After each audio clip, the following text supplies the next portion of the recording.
Você já imaginou receber uma ligação que muda tudo o que você conhecia? Não uma ligação de emprego, não uma ligação de hospital, uma ligação de guerra. Essa história começa num quarto de gamer no Brasil e termina num campo na Ucrânia. E no meio tem amizade, escolha e o preço de acreditar em alguma coisa maior que você mesmo. Era esse o seu mundo. Quarto, monitor, headset, madrugada. Você jogava bem, sabia disso e passava horas dentro de jogos que simulavam guerras, missões, sobrevivência. Era ficção, era diversão, era tudo muito longe da realidade. Aos fins de semana, era o campo. Futebol de várzea, com os amigos de sempre, aquele tipo de jogo que não tem regra direito e tem briga por falta que nunca foi falta.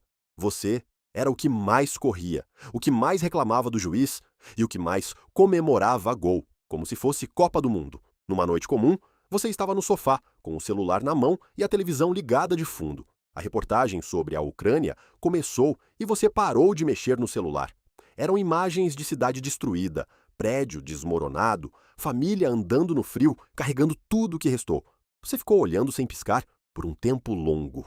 De madrugada, você estava pesquisando, não jogando, pesquisando, sobre a guerra, sobre os voluntários estrangeiros que estavam indo para a Ucrânia lutar, sobre como funcionava, o que era preciso. Tinha brasileiros indo, tinha gente de todo o mundo indo. Você leu tudo o que encontrou e fechou o computador só quando o sol começou a nascer. Você ficou deitado olhando para o teto, com a luz do dia entrando pelo quarto. Não tinha dormido nada, mas tinha decidido alguma coisa. Ainda não sabia como ia falar. Ainda não sabia o que ia acontecer quando falasse, mas a decisão estava tomada. Você escolheu o jantar para falar. Não tinha jeito certo de falar uma coisa assim. Então você foi direto.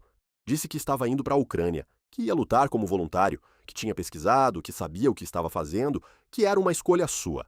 A mesa ficou em silêncio por alguns segundos que pareceram muito mais longos do que eram. Sua mãe foi a primeira a reagir. Não com palavras, com o rosto, a mão na boca, a cabeça sacudindo de um lado para o outro, os olhos cheios d'água antes mesmo de conseguir falar. Quando as palavras vieram, vieram quebradas. Ela disse seu nome várias vezes, como se repetir fosse mudar alguma coisa. Seu pai não chorou. Ficou na cadeira sem se mover, olhando para você com uma expressão que você nunca tinha visto nele antes. Quando falou, a voz estava baixa e firme. Ele disse que você não sabia o que era guerra, que jogo não era guerra, que se você fosse, não voltava. Disse isso olhando nos seus olhos sem desviar. Você tentou explicar tudo o que tinha pesquisado, que tinha outros voluntários, que havia estrutura, que ele não ia entrar numa guerra sem preparo nenhum. Seu pai ouviu tudo sem descruzar os braços. Sua mãe chorava baixinho sem olhar para você. Nenhum dos dois cedeu 1 milímetro. E você também não. De volta no quarto, você abriu a mochila e começou a arrumar em silêncio. Não tinha mais o que discutir. A decisão era sua e você ia honrar ela. Dobrou as roupas, colocou os documentos, o dinheiro que tinha guardado. Do lado de fora, a televisão ainda estava ligada. Você ouviu a voz da sua mãe falando baixo com seu pai. Não deu para ouvir o que ela disse. De madrugada, quando a casa estava quieta, você pegou a mochila e saiu do quarto devagar. No corredor, você parou na frente do quarto dos seus pais. A porta estava entreaberta. Você ficou parado ali por alguns segundos, ouvindo a respiração deles dormindo. Depois, continuou andando até a porta da frente. Abriu com cuidado e fechou por último sem fazer barulho nenhum. Você não olhou para trás. Não porque não queria, mas porque sabia que se olhasse, ia ser mais difícil continuar andando. A rua estava vazia e o silêncio era diferente do silêncio de dentro de casa. Era o silêncio de uma decisão que não tem mais volta. No hotel, você ficou sentado na cama por um tempo, olhando para o celular. Tinha mensagem do seu pai, da sua mãe, de um amigo que devia ter sabido. Você leu tudo. Não respondeu nenhuma. Colocou o celular virado para baixo na mesa e ficou olhando para o teto até conseguir dormir. No aeroporto, você era provavelmente o mais novo da fila. Ninguém sabia para onde você estava indo só de olhar. Você era só mais um rapaz com mochila. O agente de imigração carimbou o passaporte sem levantar a cabeça. Você pegou, guardou e foi embora. A Ucrânia chegou pelo frio antes de qualquer outra coisa. Você saiu do aeroporto e o ar gelado bateu no rosto como um aviso. O céu estava baixo e cinza, a paisagem completamente diferente de tudo que você conhecia. Era real agora. Não era pesquisa, não era reportagem, não era jogo. Era real. O processo de voluntariado foi mais burocrático do que você imaginava. Tinha formulário, tinha entrevista, tinha avaliação. Você respondeu tudo com honestidade. Quando perguntaram se tinha experiência militar, você disse que não. O homem que te entrevistou anotou algo sem comentar. Foi numa sala de espera que você ouviu português pela primeira vez desde que tinha saído do Brasil. Duas vozes. Você levantou a cabeça e viu dois caras sentados do outro lado da sala, conversando entre si, como se estivessem num boteco em São Paulo. Um era mais alto, voz calma, gesticulava pouco. O outro falava rápido, gesticulava com as duas mãos, riu alto de alguma coisa que o outro disse. Você se aproximou e se apresentou. Alex apertou sua mão com firmeza e fez uma pergunta direta. Primeira vez? Você disse que sim. Ele disse que também. Gabriel pulou a apresentação formal e já foi chegando com um tapinha no ombro, como se vocês fossem amigos de infância. Em 10 minutos, os três já estavam conversando, como se o Brasil não estivesse do outro lado do mundo. O treinamento foi curto demais para tudo o que precisava ensinar. Alguns dias de instrução básica, posicionamento, comunicação em campo, primeiros socorros. Os instrutores eram diretos e sérios, não havia espaço para pergunta boba e ninguém fazia pergunta boba. Todo mundo ali sabia para onde estava indo. À noite, no alojamento, Gabriel contava a história do Brasil, como se estivesse tentando trazer um pedaço de casa para dentro daquele lugar frio. Alex ria do jeito dele, discreto, controlado. Você ouvia e pensava que em qualquer outro contexto os três poderiam ser amigos de qualquer cidade brasileira. Aqui eram amigos de guerra, que é o tipo mais forte que existe. A primeira missão foi num ambiente urbano, ruas que já tinham sido cidade e agora eram um corredor de guerra, prédios com as fachadas abertas, carros abandonados, o silêncio tenso de lugar que pode deixar de ser silencioso a qualquer segundo. Os três se moviam cobrindo um ao outro sem precisar falar muito. Algumas coisas o treinamento ensina, outras o instinto resolve. O tiroteio começou à distância e chegou perto rápido demais. Vocês três se jogaram atrás de uma estrutura de concreto e ficaram agachados, comunicando em sussurro, esperando instrução. O barulho de tiro é completamente diferente de qualquer coisa que você ouviu antes. Não tem como preparar o corpo para isso. O coração dispara sozinho. De volta ao ponto base, ninguém falou por um tempo. Os três sentados no chão, encostados na parede, exaustos de um jeito que não era só físico. Gabriel ficou olhando para o teto. Alex fechou os olhos.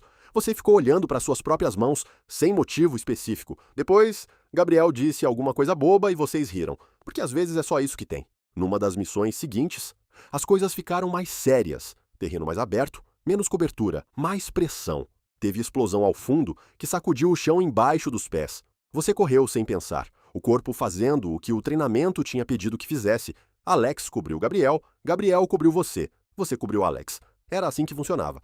Era assim que os três iam continuar vivos. De madrugada, você abriu o celular e ficou olhando para o contato do seu pai por um tempo. Começou a escrever uma mensagem longa. Apagou. Começou de novo. No fim, mandou só 2 palavras. Tô bem. Seu pai não respondeu naquela noite. Mas você viu que ele tinha lido. Na manhã daquele dia, o briefing foi mais longo que o normal. Missão mais complexa, mais pontos de atenção, mais variáveis. Você ficou olhando para o mapa enquanto o instrutor falava e teve um pensamento rápido que logo afastou. Guardou o pensamento, ajustou o equipamento e saiu com os outros.